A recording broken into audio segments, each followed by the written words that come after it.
లోక్ అదాలత్ను ప్రజలంతా వినియోగించుకోవాలని senior civil judge Indira తెలిపారు. రంగారెడ్డి జిల్లా కోర్టు ఆదేశాల మేరకు డిసెంబర్ 30న జాతీయ లోక్ అదాలత్ నిర్వహిస్తున్నామన్నారు.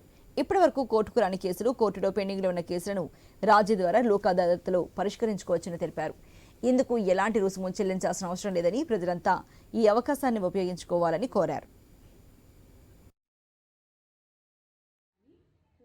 పెండింగ్లో ఉన్న కేసులు కానీ పరిష్కరించుకునే, రాజీ చేసుకునే వేదిక ఈ లోక్ అదాలత్.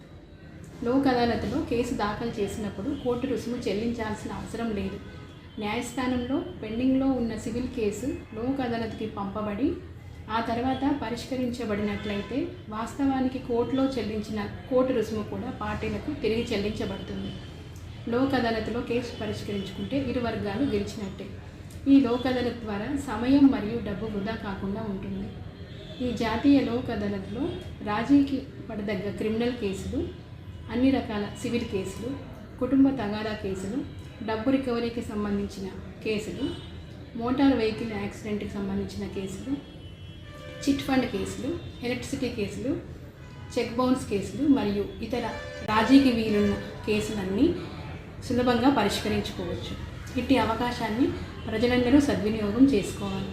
రాజీ మార్గమే రాజమార్గం. ఇటు రాని